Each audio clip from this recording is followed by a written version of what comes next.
Federal Drive is presented by GEHA, Government Employees Health Association, proudly providing health and dental benefits to federal employees and their families. Visit GEHA.com. The latest Social Security Trustees report does not break new ground, but it does move up the timeline for when the trust fund starts to run out of money. And it raises a basic question. If we've known this was coming, why hasn't anything changed? Joining me to walk through the politics and the process of fixing Social Security is the Executive Vice President of Policy at the Peterson Foundation, Brett Loper. Brett, thank you for being back on the show. It's great to see you. Likewise. Thanks for having me. All right. We seem to get together whenever the Social Security trustees issue their annual report, and they just have. We've been hearing a lot of the same warnings for years and years. What is actually different in this year's report? I wish I could say there was some dramatic new finding or plot twist.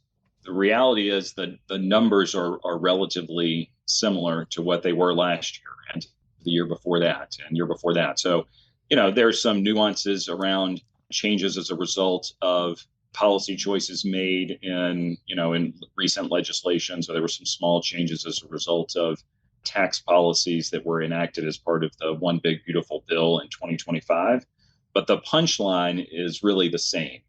The trust fund that is responsible for the benefits for retired Americans under Social Security is set to, use your term, expire, go bankrupt, become insolvent, run out of funds, whatever you want to refer to it.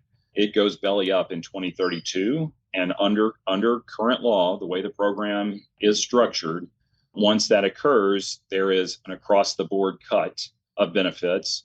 The trustees project it to be 22% for each beneficiary, which will set in, more or less effective immediately. And so you're looking at, roughly, $1,500 a month for a typical couple, $18,000 a year reduction in benefits for a typical retired couple. And, there's variability, which we, can certainly get into based on income levels and things like that. But that's the punchline. The trustees are warning, flashing red. This is going to be a real problem come 2032 unless Congress acts and a president, whether it's this one or the next one, signs some changes into law. And so, Brett, as you described that is the national sort of average impact of what will happen here. Does the impact vary by state? That's interesting. We have, long worked with an organization called the Committee for Responsible Federal Budget. They, just a week prior to the trustees' report being released, did an analysis. They published an analysis. You can find it on their website, crfb.org. I think they referred to it as No State Spared. And they actually went in state by state. And, this is obvious, but states vary as you work your way across the country demographically. So some, have a little bit more of an older population versus the average or versus others. There's also, income disparities as you work your way across the country. And so, you do have differences. In some states, there may be as few as, 15 or 16% of the population that are touched. I think in others, I'd have to go back and go through the report with a finer tooth comb. But, I recall like West Virginia and Maine, for example, having, maybe 22 to 23% of their population touched. There were, most of the states, I believe, had more than $500 per beneficiary cut. Some of them had a little bit less, in the 400s. Again, those variances are a result of different incomes, different demographics, state by state. And of course, you could then if you look at those states and you take one that over indexes, one of the states with a higher percentage of impacted beneficiaries, the economic results for the state presumably are going to be greater than in a state where you've got, say, 15 or 16% of the population impacted. So you could have that retiree impact and you could have the economic impact to the state. And so anyway, I commend that report to, any of your listeners who would be interested in that. It was a sort of a new twist, if you will, on the looming Social Security crisis. Brett Loper is Executive Vice President of Policy at the Peterson Foundation.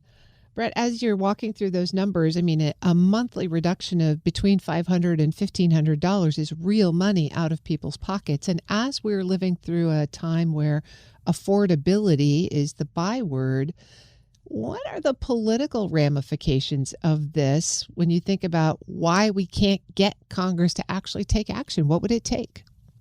So, it's going to take some combination of, I would say, heroic leadership, which is what happened the last time that the program was at risk like it is today. It's going to take some greater public awareness, which I think is growing, and I'll comment on in just a moment. And it's going to take consensus. I hate to use the evil word of compromise, but the reality is neither party is going to be able to do this just in their own image. They're going to have to, both for the sustainability of it and for the political de-risking, they're going to have to come together and stitch together a series of changes that collectively solve the problem, and in our opinion.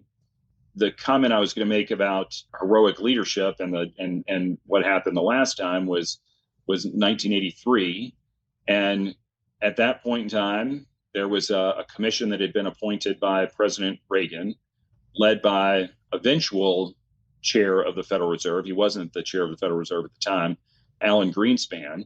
And he spent, that commission was stood up in 1981, and the ultimate legislation wasn't enacted until 1983.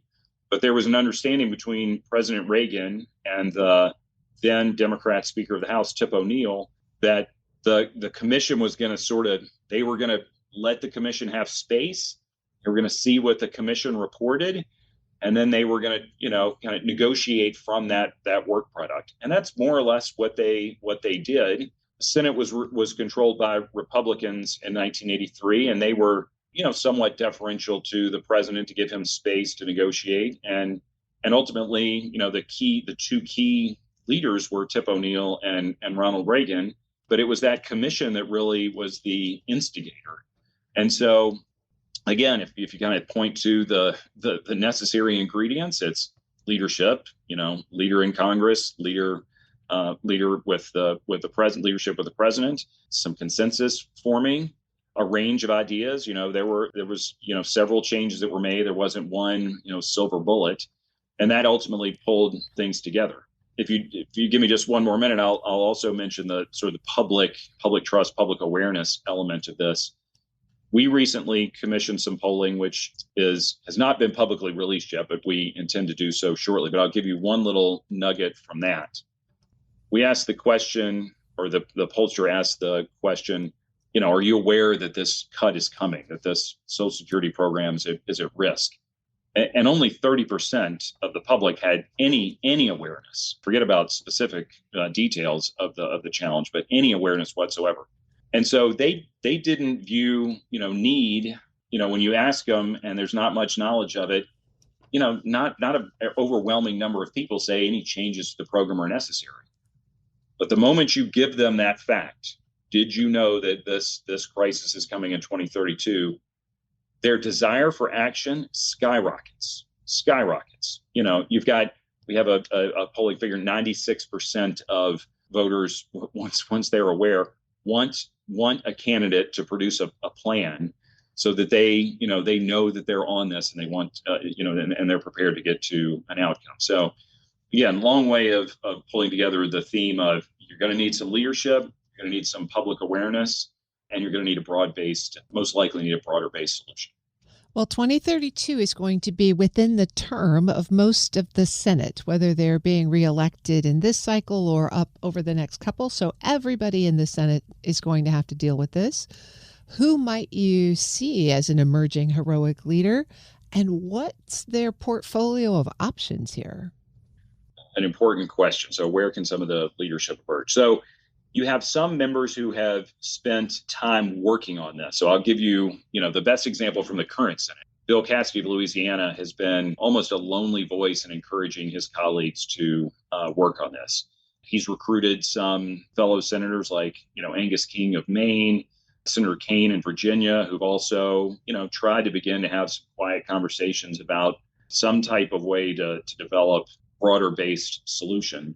You'll see members going, whether they're elected in 26, we've got roughly a third of the Senate who's in cycle. Some of those are obviously open seats, but you'll have a new class of senators coming in 2026. And as you point out, they're going to have to solve this before the end of their terms. I think you'll have some who emerge from that group, but you'll also have some who have experience in this area because they've served on the Senate Finance Committee, which has jurisdiction over the program. And I think you could probably also look to some who have been, there haven't been many major bipartisan bills over the course of the last 18 months, but you can go back and look to legislation over the last, pick the period, 10 years. And, you find the senators who repeatedly show up for these bipartisan deals on whatever the topic might be. And so I think you can look to some of those past actors and presume that they'll be there again. So kind of a combination of those factors, I would say, produces the senators most likely to be in the thick of the solution. Brett Loper is Executive Vice President of Policy at the Peter G. Peterson Foundation. Brett, I'm with you, and we'll hope that signs point to yes. Thanks for joining me today. Happy to be here. Thank you for having me. We'll post this interview at federalnewsnetwork.com/Federal Drive. Subscribe wherever you get your podcasts.